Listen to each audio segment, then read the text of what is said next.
Yeah, this is Giuliano Genti. This is Idaho Statesman Combat Casual. And this is the second time today he's broken down this card, which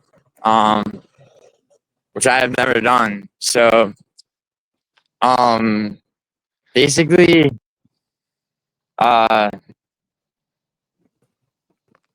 this is a new experience for me, and the first fight on this card. Loma Lookboonmee versus Alexia Thainara. Loma's plus 190 as the underdog. Wait. Alexia, Hold on. Is that the first? That's the first fight?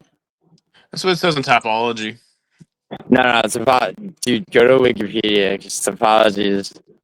Well, it might be Brando Peričić. Yeah. It's the heavyweight one.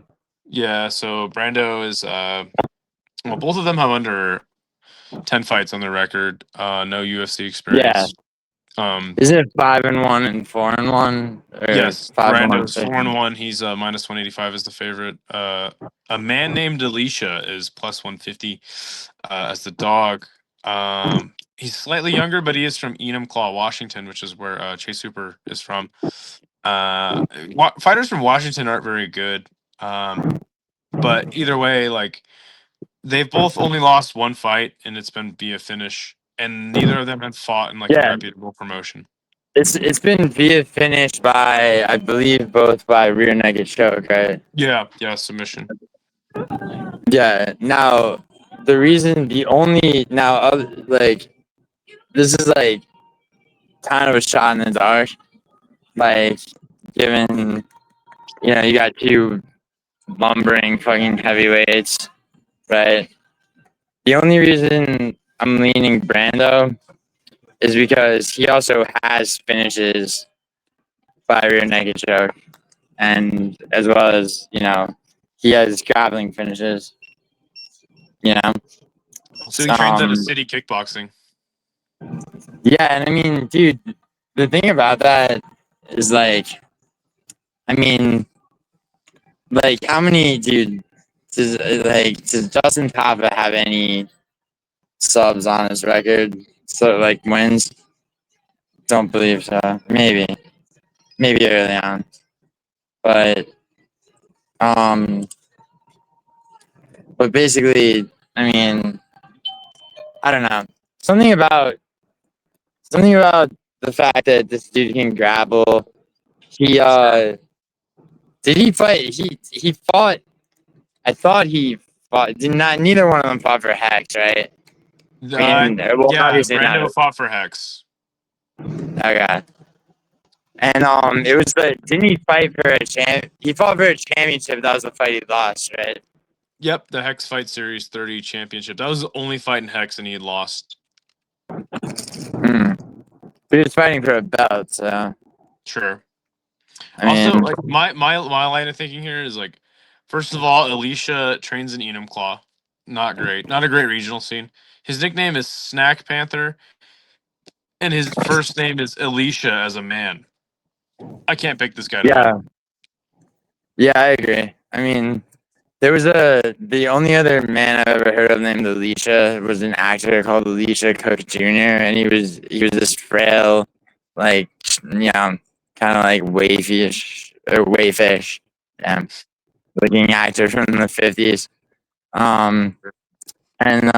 Yeah, dude. I mean, I mean, also it's just like they both weighed in their last fight at what, it was 263 and 265, something like that. No idea. All I know is that it says Brando 263.5. There's no information on Alicia, but he is 6'5", so he's a big boy. And then Brando's also. That was Brando's stats. That's 6'5". Okay. And Alicia doesn't even have his height, or it doesn't list it on Tapology. Damn. Wow.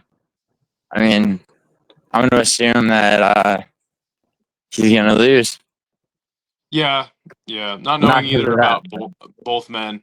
not knowing much about both men, yeah, like seems like And I'm gonna say Brando has a bigger, better chance. He is the big favorite too. How big of a favorite? Minus 189. Okay, I'm gonna. Yeah, I think I have him by. I mean, it's gonna be a knockout, dude. These guys are not gonna want to grapple.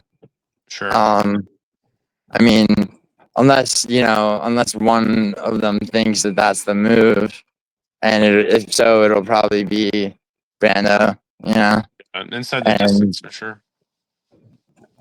Yeah, I mean, dude, honestly, I would say just because they're so fat, like, and feeling each other out, I would say a second round knockout for Brando. For sure. All right. You want to go to the next one? Yeah. Luana Carolina versus Michelle Montague. Luana Carolina plus 175 as the dog. Montague minus 220 as the favorite. Also 6-0, undefeated. All of her fights, she's won by sub. Yeah. Montague has. Right? Won by sub. Yes, and she's undefeated. Yeah, I mean, undefeated, although it's like, I mean, sometimes you have to be careful with that. I remember Stuart Nickel debuted against Jesus Aguilar. Yeah, on the last Australia card, and he looked like total shit. The difference is, to me, she has had all of her fights in either PFL or Bellator. One fight in Icon. To me, that's good. Like, she hasn't beaten anybody of note, but that's still good to me. Yeah, and her grappling is pretty fire. Luana Carolina, what are her last 3 fights look like? On a winning streak. She did knock out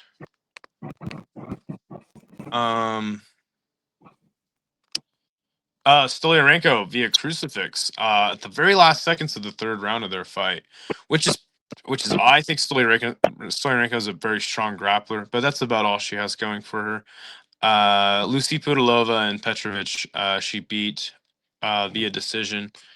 Before that, split decision loss to Joanne Wood, spinning back elbow KO to Molly McCann. Molly McCann beat her. Spinning back elbow. Remember, she had those 2 spinning back elbows back to back. Luana Carolina, one of the victims of those. Yeah, and how old's Luana Carolina? 32. Michelle Montague, 31. And Montague's taller or not? By 2 inches. Okay. Same reach. Yeah. How's what's the height?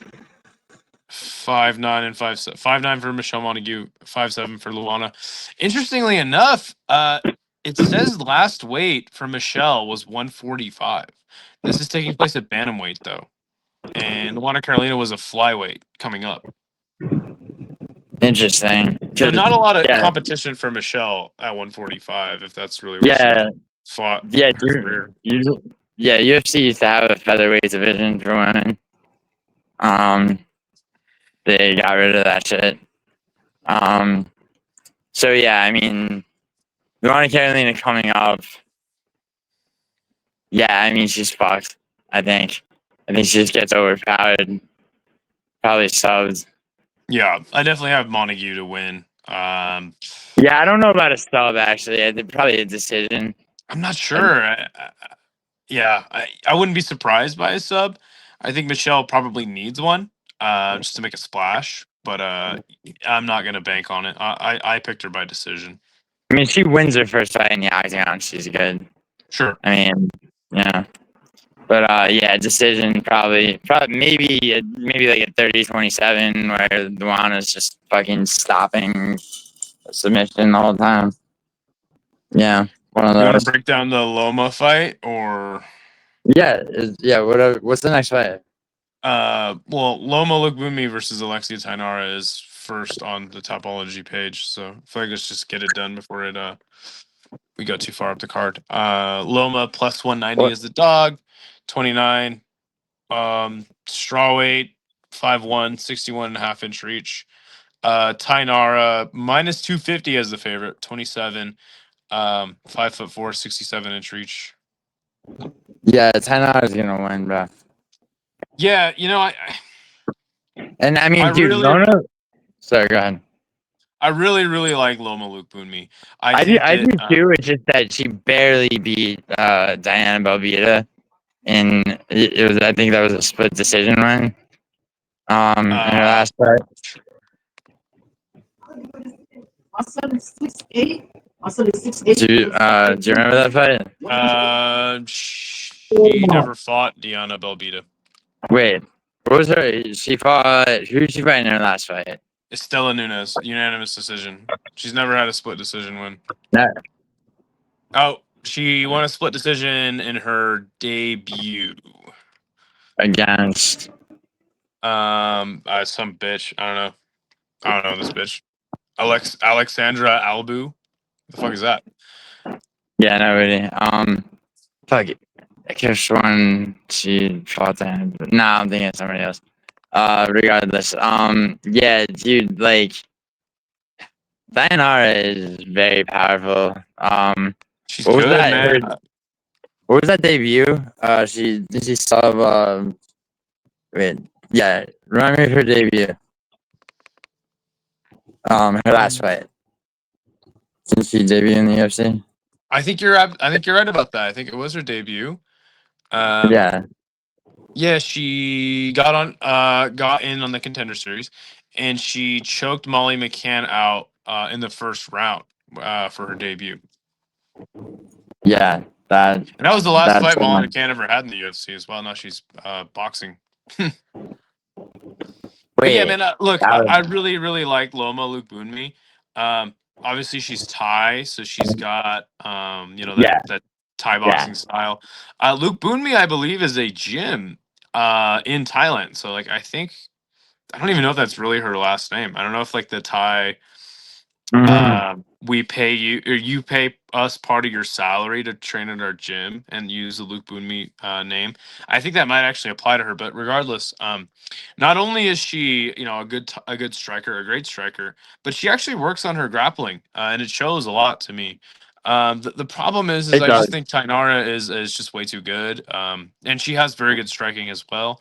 Another really big problem for Loma, I think she would go much farther in the UFC if they had an atomweight division. I think she's just a little bit undersized. But yeah, I have Thainara winning. I'm gonna say decision because actually I think I had Thainara by sub, but it probably decision. I'm worried for little Miss Loma. I like Loma a lot, man. She's very fun. Does she have any losses in the UFC? Yeah, to Loma? Angela Hill. Okay. That was her second fight in the UFC, and then she lost to Lupita Godinez. Those are only two losses. Right. Both by decision. Yep. That Lupita Godinez loss. I mean, I guess Godinez just won, but still. Godinez is a very similar style to her, just probably more boxing than Thai boxing. So No, definitely. Yeah, I would say yeah. And the Thainara is just. I mean, she's a different type of. I mean, she's power and she does. I mean, wait. So yeah, she was the one that struck Molly McCann to the fucking. She like burst her organs basically with that strike, right? And then took her down and submitted her. Yeah. Yeah, that was a crazy fight. Yeah. So yeah, I'm with you, Thainara. Stay with decision. Next fight is. What's that? I was saying Loma's hard to sub. Yeah, sure. Yeah, man, I want her to win though. I'm gonna be rooting for her. Yeah. Well, I mean, man. Yeah. Next fight is Colby Thicknesse versus Josiah Musasa. Colby's 7-1, Josias 8-1. Colby plus 140 as the underdog, 26 years old, 135 pounds. 5'7", 69-inch reach. Musasa minus 170 as the favorite, 26, 36 and a half he weighed in last time, and 5'8" and a 74-inch reach. What was Thicknesse's reach again? 69-inch reach, so he has a significant reach disadvantage here. He does. He also can grapple enough to where Musasa might just be fucked. Yeah. So obviously Musasa, all KOs on his record until he got to the UFC and got submitted by Carlos Vera. Yeah. He won a split decision on Contender before then, and then got subbed by Carlos Vera. And Carlos Vera kind of exposed him as having no ground game. Also important to note, never fought in a reputable promotion. The difference All between his him and opponents. just on the 0-0. African regional scene. Colby, all of his fights were in either Eternal or Hex. He had 2 fights in some random promotion I've never heard of. But yeah, he was the Hex champion before getting into the UFC, and he lost to Alexandre Topuria, Topuria's brother. Ilya, and the way I'm going to pick Colby in this fight, but I do recognize that Musasa has power, could catch Colby, but I think that Colby just kind of he just lost to a guy way better than him just about everywhere, right? And so I would say he's still pretty well rounded. Musasa just got exposed for having no ground game. So I'm going to pick Colby via decision. I think if you go with Musasa, it's probably going to be an early knockout. Yeah, I'm going to go with Colby. It's unlikely submission, but I feel like he's much better fight IQ wise. He's going to keep his distance. He may not do what Carlos Vera does and look for a takedown into a submission, but he will be looking for takedowns. Probably.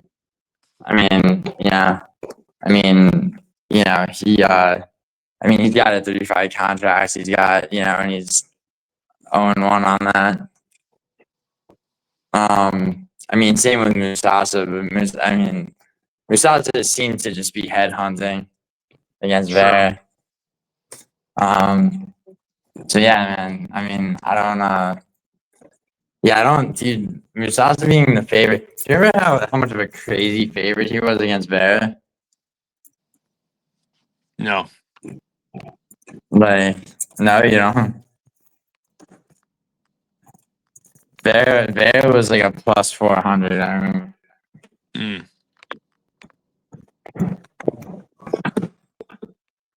Yeah.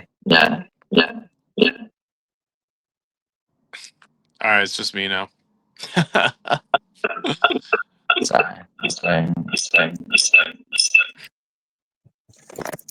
Happened.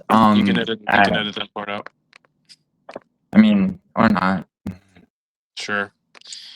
All right, ready for the next fight? Yeah. All right. Mullarkey versus Bedoya. Jamie Mullarkey 17-8. Bedoya 14-4. This is pick'em. Mullarkey 31. 6 foot tall, 74-inch reach. Bedoya 28, 5'11", and a 75-inch reach, give or take. I don't know if this is a pick-em, dude. Rolando Bedoya. It literally says a pick-em on the odds. Minus 105 for Mullarkey. Oh, the odd, yeah. Fuck the odds. I'm just saying, choosing the fight now. Do you not want me to read the odds off? Minus 110. Minus 105. Minus 115 for Bedoya. Minus 105 for Mullarkey. Basically a pick. I'm looking at minus 110 for both, but that's yours is probably outdated more. It's just on Tapology. So, all right. So the thing about Rolando Bedoya, bro, is that he hasn't been finished, right? He did debut against Chaos Williams. Tough debut. What? Tough debut, yeah, and took him to. He lost by split decision, but then Song Kenan. Song or He Bassett. sucks. He's a Yeah. scrapper, but he sucks ass. And then he lost to Jai Herbert, who again, not the worst fighter to lose to, but yeah, I mean, you never lost a fight. You never won a fight in the UFC, and man, what a bad look for him. I feel like he was kind of promising. I think he um, debuted on short notice against Chaos Williams as well, and Chaos kind of struggled with him. But You know yeah, what's crazy? he sucks ass. Yeah, you know what's crazy is Song knocked him down, and he also shot 4 takedowns against Song and landed 0. Interesting. And then against Jai Herbert, Yeah. I mean, he like he's fun. He comes to fight. So does Mullarkey. This Jai, fight's gonna be fucking sick as fuck. If people hate on Mullarkey, he's yeah, not no, very good, but he is very, very fun. I think he's a very fun fighter. I think so too. Dude, Jai Herbert pieced up around the Bellato. Knocked him down, landed 2 out of 3 takedowns. I mean, Yeah, I mean, 30 Mullarkey has something. had nothing but bangers. Debuted against Brad Riddell, fought for SZM, Common Worthy, Devontae Smith. Got knocked out by Jalen Turner, fought Michael Johnson, Francisco Prado, Mohamed Naimov, John McDessie, washed McDessie. That was his last win. Hack Barras knocked him out, guy that doesn't really knock people out, and then Hoofy flying kneed him in the first round. So I Yeah, think his it's a fun last fight. win. It's a tough one for me to pick. I'm gonna go Mullarkey by decision, but I don't know. I don't really know. This is pick him for a reason on the odds, if you ask me. Yeah, I'm gonna go Milwaukee by decision too. I think the Michael Johnson win. I mean, it's like yeah, he's been knocked out. He's been knocked out by Hawkross and Ruffy. Jalen Turner when Jalen Turner was good.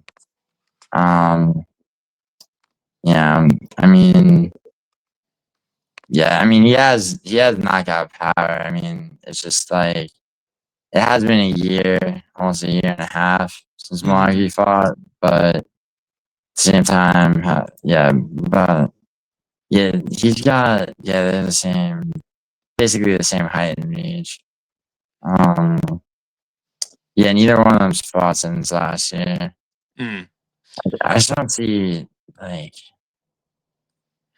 I mean, Rolando Bedoya.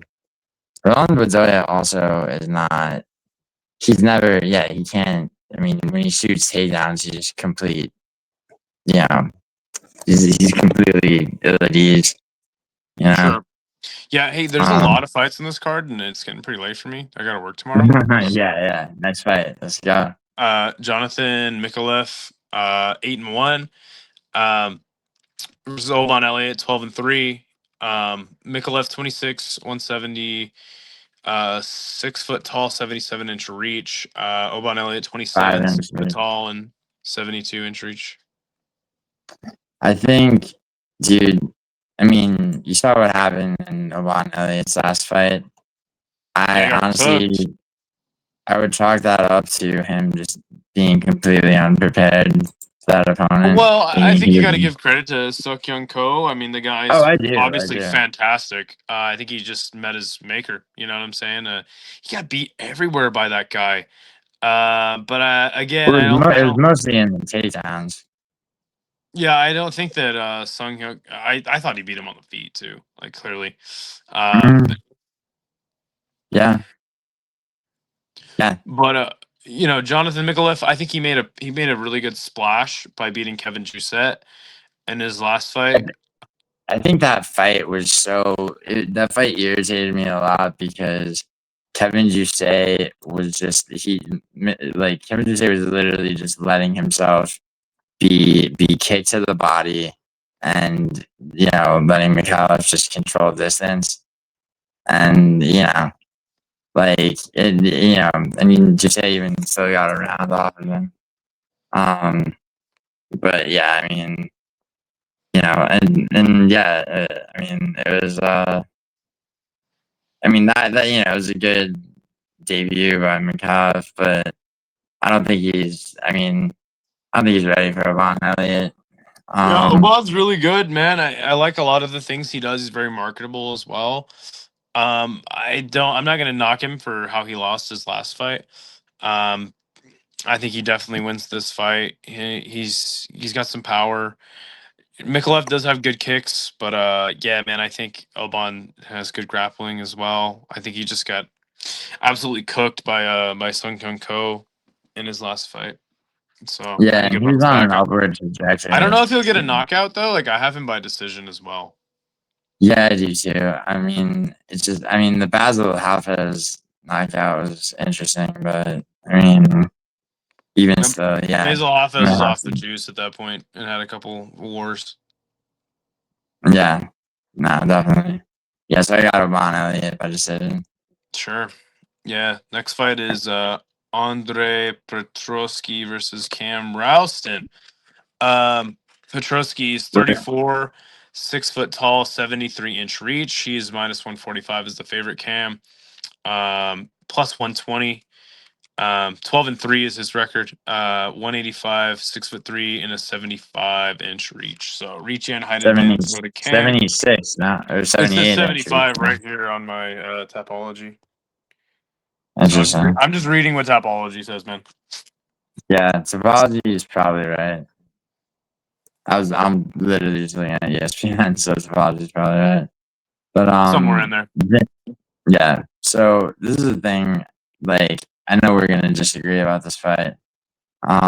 Because I mean, you give Petroski the experience, and I was tempted to take Petroski. Just given the fact that, like, I mean, the fights that he wins, if he can wrestle somebody to the ground, then more than likely he'll win the fight. Like, but at the same time, Cam Rowston has, I mean, Eternal MMA. I mean, do you know that promotion? Eternal? Yeah, it's like the top regional promotion in Australia. Yeah, and he's so he's got a rear naked choke. I'm talking about Cam Rowston does. Rear naked choke and a decision, but his grappling seems to be decent enough. The reason I picked Petroski to win by decision is because not only did Cam lose to Torres Finney, he got absolutely fucking ragdolled by him on the Contender Series. Now, I don't think that Petroski is quite the physical specimen that Torres Finney is, but that gives me a lot of confidence that the vet Petroski, who has been the underdog before against the hot upcoming prospect, has gotten it done. I think he has proficient striking. I'm not saying I'm fully confident Petroski gets it done, but just from what I saw in the Torres Finney fight, I think Petroski has more than enough to get it done. So I'm gonna pick. I mean, did you watch Rowston's most recent Contender Series fight? Yeah, he got a knockout very quickly. That doesn't really impress me or tell me very much. I mean, well, the thing is, let's see, Petroski. Yeah, Petroski has been knocked out by Michel Pereira and Jacob Malkin most recently. He was on a 3-fight win streak, but it was Josh Trent, Dylan Bucha, and Rodolfo Vieira. Edmund Strabazian beat him. It's like, I mean, back, there was a time where Petroski did beat Mearshart, but I just, like, I don't know. It's something about Petroski in this fight. I mean, I think Cam Rowston can handle, Petroski's attempts to take him to the ground, especially being bigger. He has some, it's like, even if the sum of his grappling is takedown defense,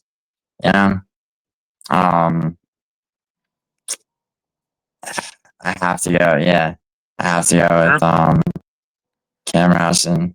Sure. All right. Next fight is Navajo Stirling versus Rodolfo Bellato.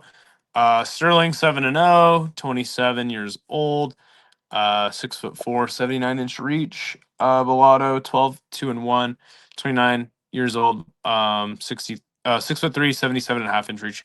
Navajo Stirling obviously minus 245 as the favorite. Bellato 190 as the underdog.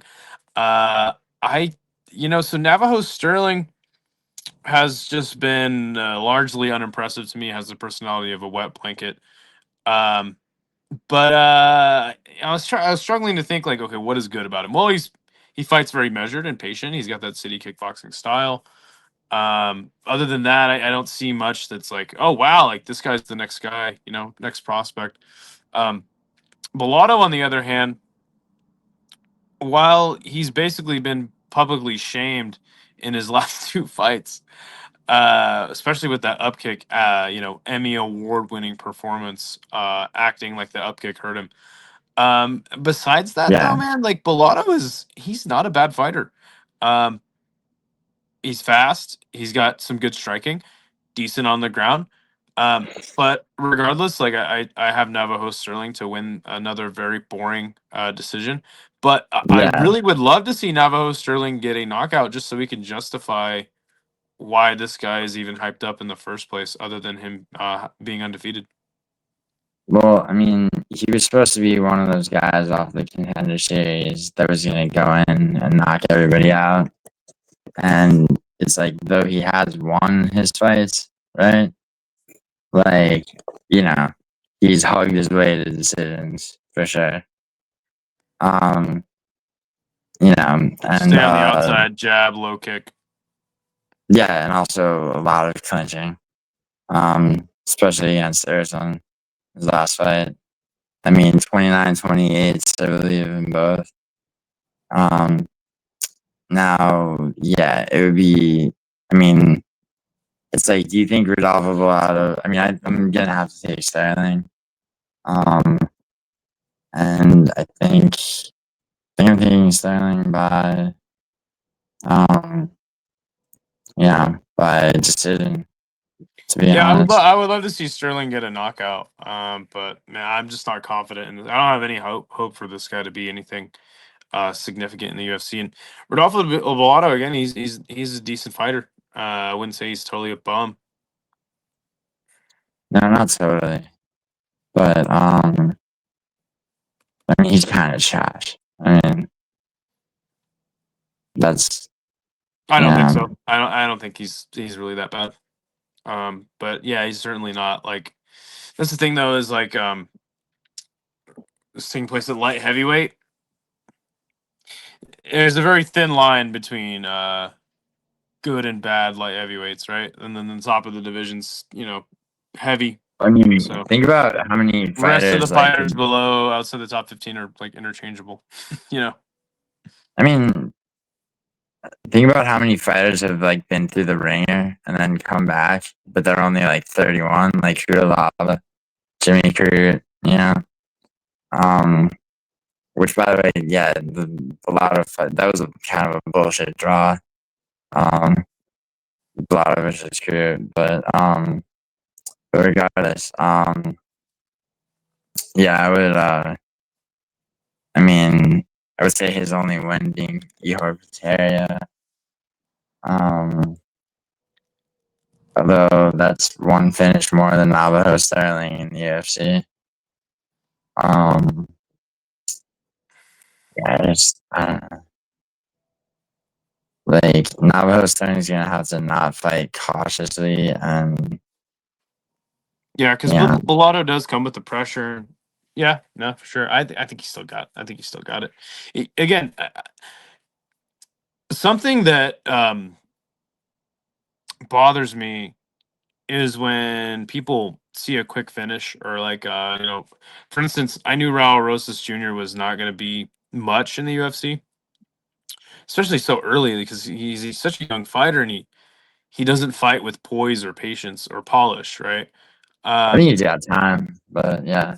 100%. But again, like I am more impressed by a prospect that is very patient in their approach, and Navajo Stirling has that.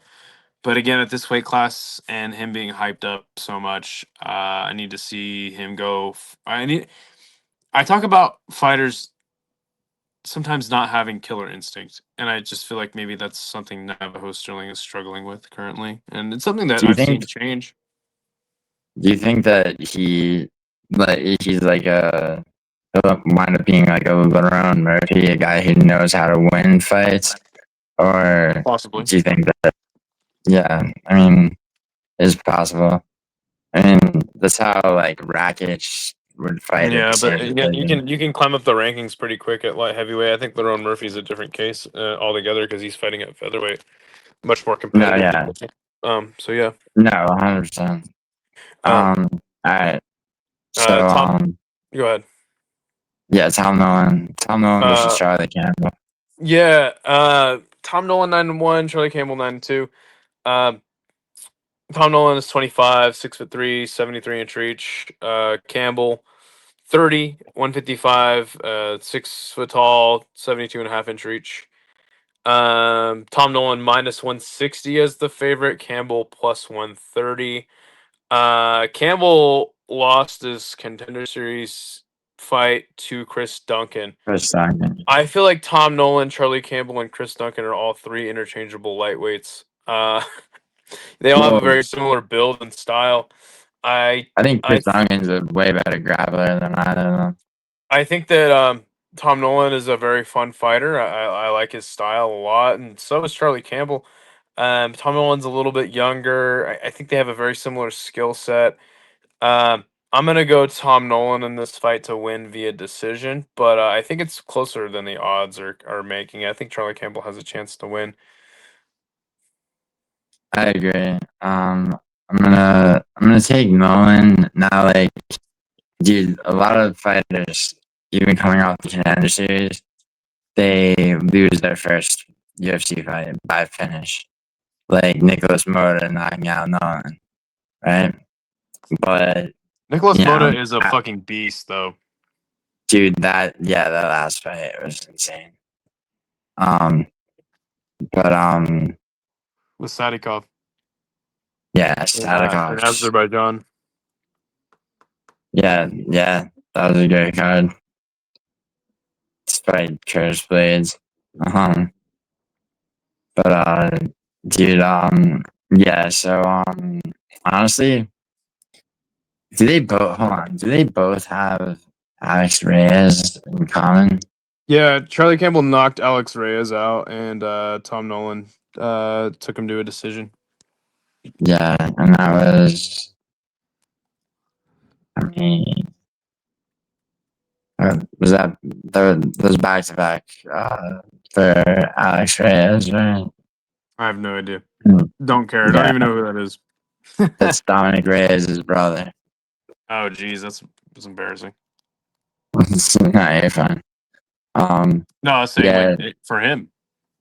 Oh yeah, but I mean, not as bad as Herbert Burns, bro. Oh man, poor Herbert. Yeah, I mean okay. So really quick, yeah, the Borshev fight. I mean, Tom Nolan, yeah, Tom Nolan can grapple a bit,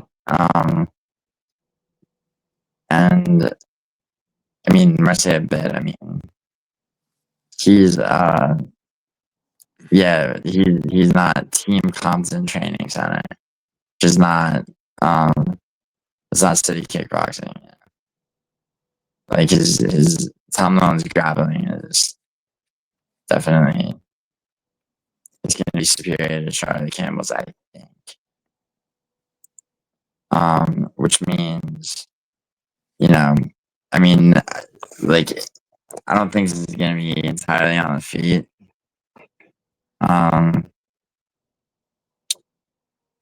And yeah, I mean, just something tells me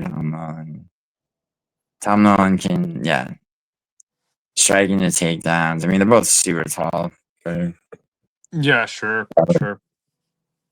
I think it's gonna be a fun fight. I think it's gonna be a great fight. Yeah. I'm gonna say Tom Nolan's decision too. Sure. Next fight is Louie Sutherland versus Justin Tafa. Sutherland is 10-3. He's from Scotland. He is plus 105 on the odds over here on Topology, 6'3" and a 76-inch reach. Justin Badman Tafa, 7-5. Yeah, dude, I wish they were both still on the card. He is minus 125 as the favorite. 31, 6 foot tall, 74-inch reach. As you mentioned, yeah, Junior Tafa was supposed to be on the card, but pulled out. So I have a big disdain for one Mr. Justin Tafa. I think he's a fat blob of a man. But you know what? He's got power. Yeah, he does. He's got power. He delivers fun fights, win, lose, or draw. One thing about Justin Tafa is he has the frame of a turtle, right? And what do we know about turtles? When they're flipped over on their back, they have a hard time. They can't get up. I wish the Tafa brothers. If Louie Sutherland has done any research or has a single brain cell, he will wrestle Justin Tafa, and I think he's going to do that. I'm going to pick him to win. The thing about Louie though is doesn't have too many finishes on his record. He did win his last fight via finish in the first round. Also, he fucking fought a man named Slim Trebelsi in Bellator. And yeah, he lost. That guy has some grappling matches with a Iranian national team wrestler. So yeah, man, I hate Justin Tafa. He could land that right hand. But I think Sutherland has. And also, Justin Tafa doesn't get better as the fight goes on, right? Like he gets wrestled. He's most dangerous in the first round. I'll pick Sutherland probably via decision, but I wouldn't be surprised by a TKO via ground and pound, maybe round 2. No way. I'm gonna say, I think this is redemption. I'm gonna say, I'm gonna go Tafa. I mean, it's like, it's awesome. I mean, dude, it's like, the first round knockouts are definitely, a thing. I mean, Carl Williams laid on him. That definitely happened. I wish for fuck's sake that the Tafa brothers would roll a jiu-jitsu class. But right. I don't know. Dude, them and Chris Barnett, bro, I'm always gonna be a fan. Like, I mean, this is definitely a winnable fight for him. Yeah, sure, and especially the newcomer. Seems like they're trying to give him a layup, but I think it's going to backfire. Perhaps. I mean, Sutherland seems to weigh in about 20 pounds lighter. But yeah, Justin Tafa is a very fat human being, disgusting person. Sure.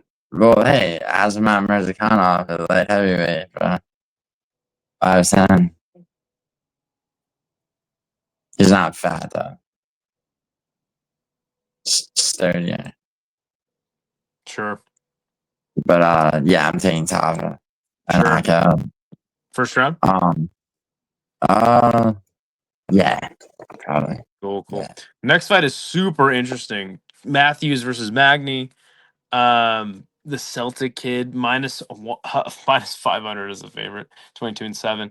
5'11", 73-inch reach. Magny plus 360 as the dog, 38, 6'3", and an 80-inch reach. Crazy reach advantage. This is a weird fight because Magny's he does so well at gatekeeping the top 15. Yeah, I had him in his last fight.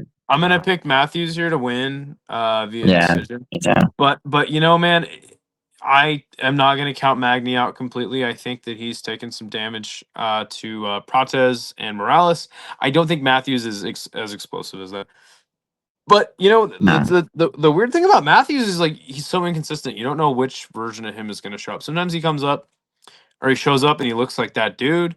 Sometimes he is very flat and he has a bad performance. I think Magny is the more consistent out of the two, even though he has been finished, recently. I think Matthews is more than capable of grappling with Magny, and he's going to come with the pressure. He's going to try to put it on Magny. But, Magny is so good at fighting from the outside. Also, Matthews recently beat Phil Rowe, who, in my opinion, is like the poor man's version of Neil Magny. They're both built very similar and have a similar game. So yeah, I think Matthews has seen a similar fighter before, and he gets this one done. Maybe 29-28. Unanimous decision, Matthews.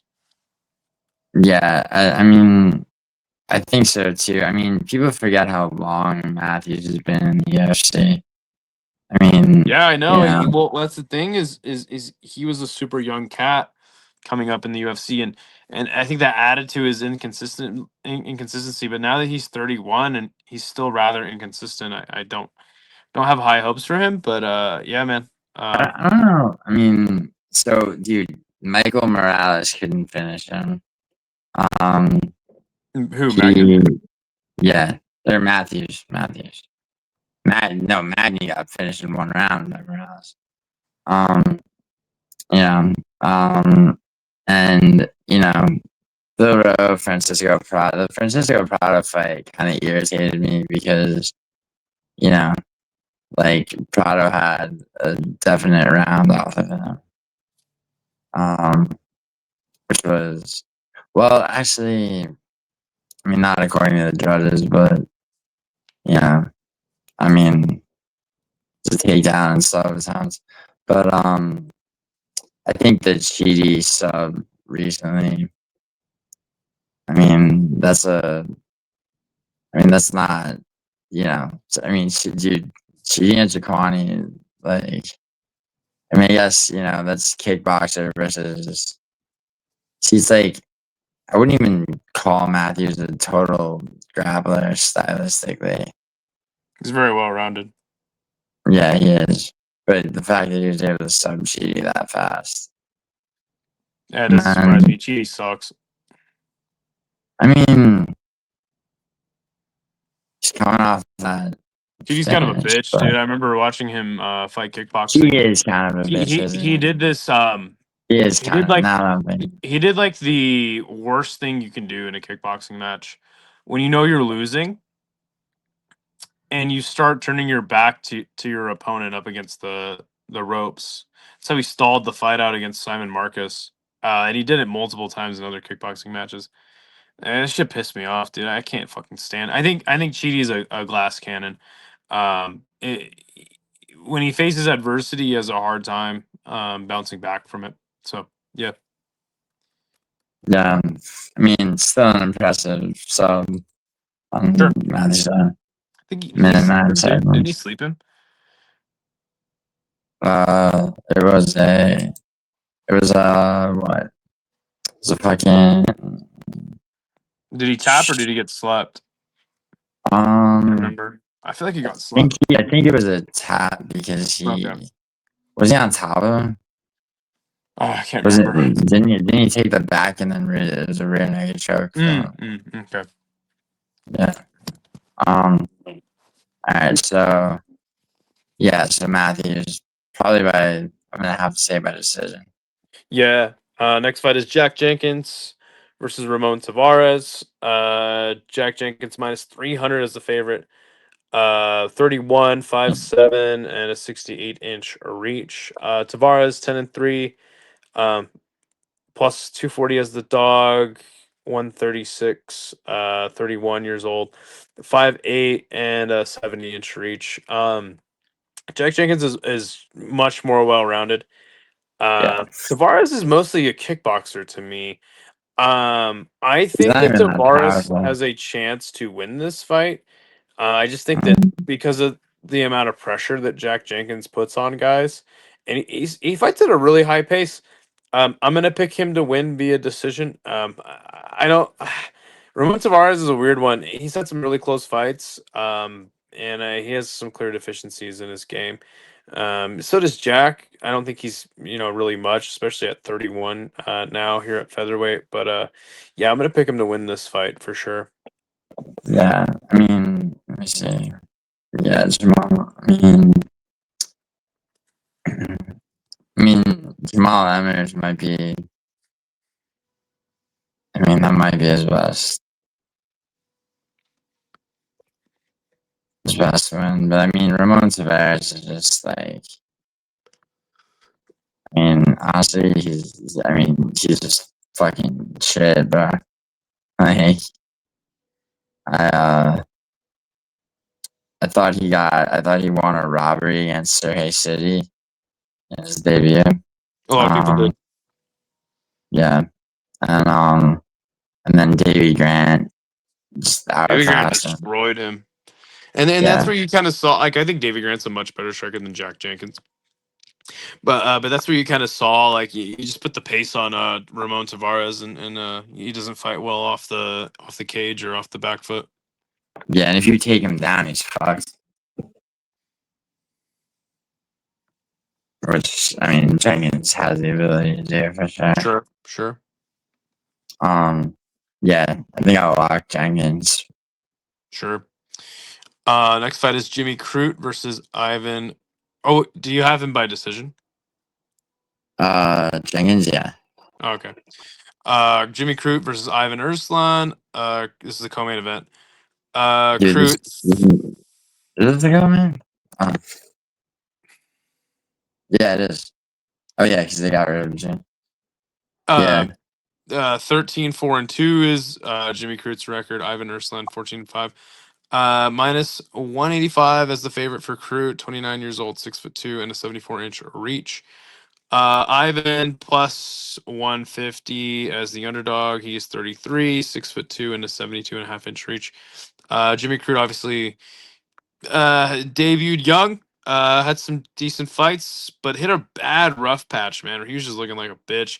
Anthony Smith fucking knocked him out. It was fucking sad day for Jimmy Crute and all of Australia, really.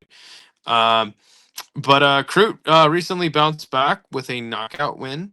And There's a sub. Oh yeah, sub. There's a sub against Bragnow. Yeah, sub against Bragnow, and he subbed him up quick. Good win for him. I like Bragnow. I think he's a decent fighter.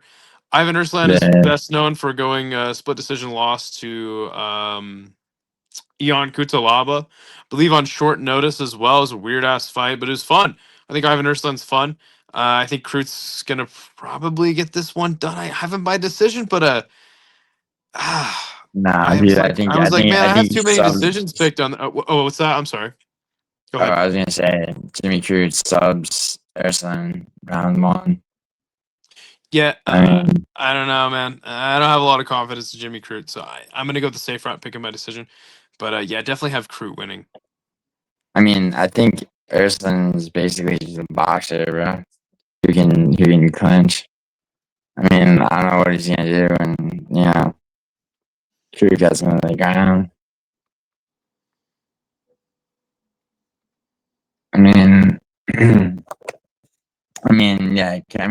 Crute's grappling is definitely not to be ignored. And Prognow's a better fighter than Ivan Erslan. I think that's fair. Erslan's a big dude, though. Like, he has a big frame. I think he's stronger than Prachnio, considerably. You know what I'm saying? Just physicality wise. So again, I don't have a lot of confidence in Jimmy Crute being anything of note. But yeah, I would love to see him, get another finish. That'd be sweet. Especially considering, just Jimmy Crute, the guy, right? To have the mental fortitude to bounce back from that super rough patch, I think is commendable. Yeah, he's at that weight class, dude. There's a lot of those guys, Loma included. Our next fight will be the main event of the evening. It's the dashingly handsome Carlos Ulberg, 12-1 versus Dominic Reyes, 15-4. Ulberg is minus 250 as the favorite. He's 34, 6'4", and a 77-inch reach. Dominic Reyes plus 200 as the underdog. Same height, same reach. 35, 6'4", 77-inch reach. Yeah, man. So talk about somebody who came back from a lot of tough losses in a rough patch. I mean, that's Reyes. Yeah, Got knocked my out heart's with viciously a Reyes. bunch of what's that? So I was just gonna say my heart's with Reyes. My money's Sure, on sure. Ulberg. He got knocked out viciously a bunch of times, and then he came back with some knockouts of his own, man. And now he's in the main event against the number 5 ranked light heavyweight. I Maybe think he's it's higher the ranked. third. It's just Tapology's rankings. But yeah, man. In a big fight once again is Dominic Reyes. Now I would say Reyes, mostly the hands. Ulberg, he's got a nice jab. He's got a nice right hook. He's You got a got nice nice the kicks, uppercut. uppercut. Yeah, He's got a and lot more tools in that way. I don't see Dominic Reyes trying to wrestle with Ulberg. I think that'd be smart to try, but I don't see him doing it. Dominic Reyes is mostly a striker first. right. I think that's He's going to put gonna him at a kick. disadvantage, So and I think that his only way to beat Ulberg is to catch him. I think you'll see another just safe performance from the city kickboxing crowd.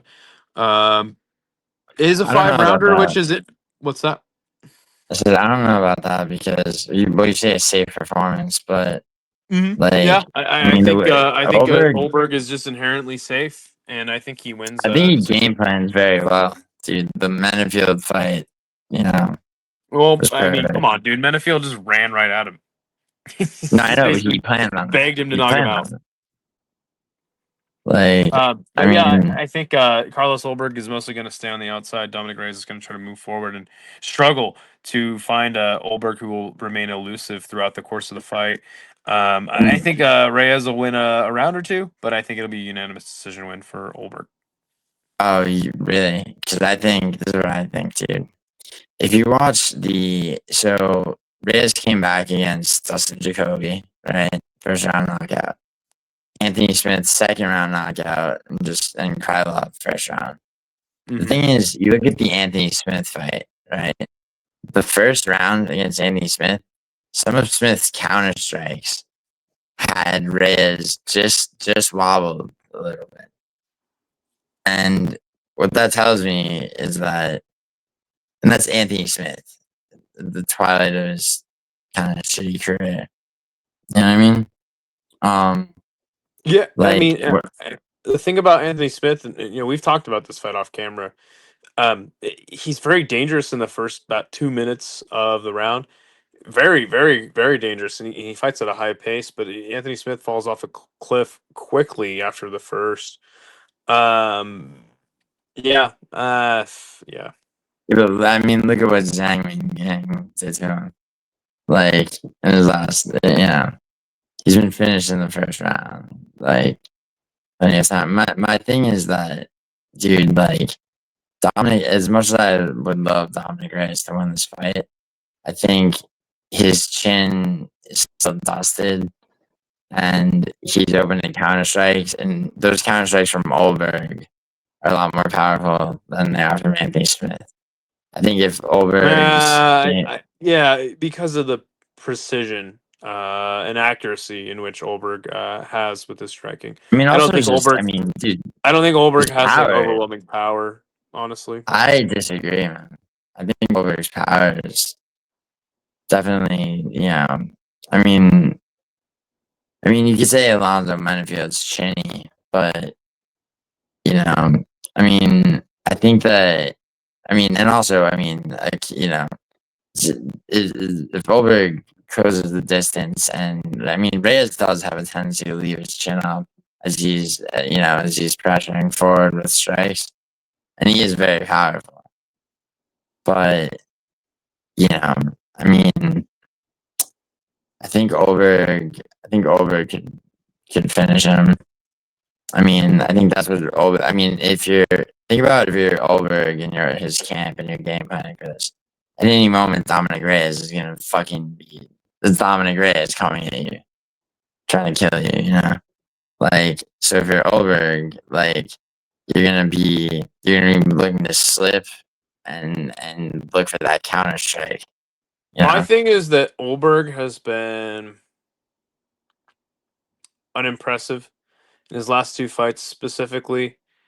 Well, I mean, dude, look who he's fighting. You got Jan, who knocked out Reyes, and then you got Ozdemir, who Reyes only beat by split decision. I mean, those are 2 very, very top shelf fighters. Mm-hmm.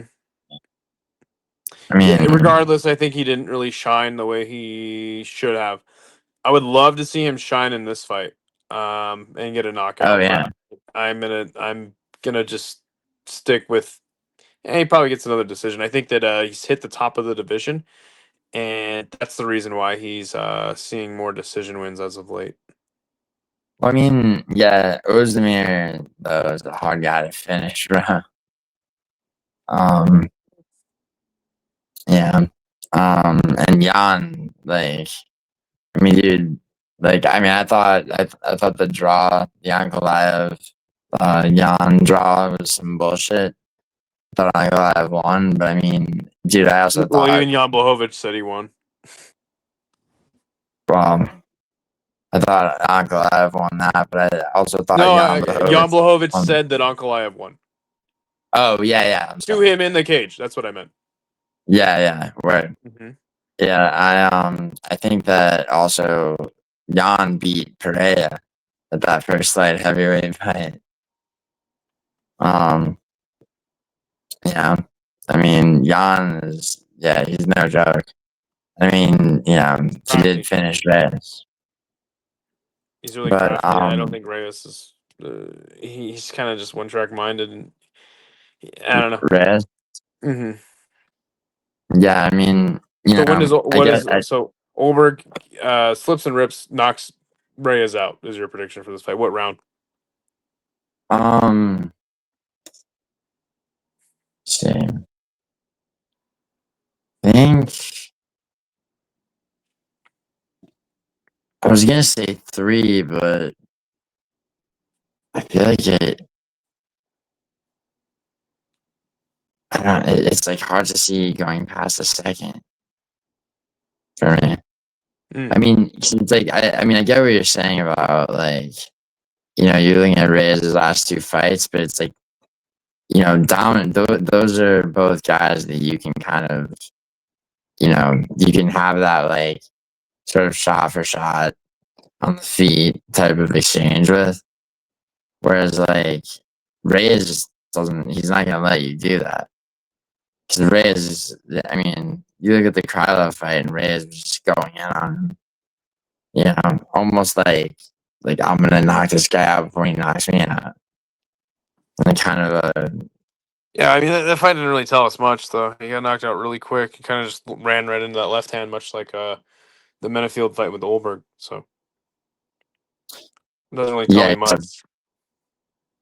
Yeah, I mean, and then it's like, you go back to before the John Jones fight and look at some of those fights, and it's like, are those even relevant for Reyes?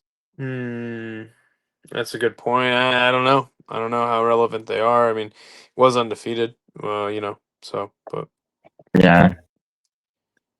and he did knock out Prime Chris Weidman, though. That's got to count for something. Yeah, he knocked out Prime Jared Cannonier. Jesus Christ.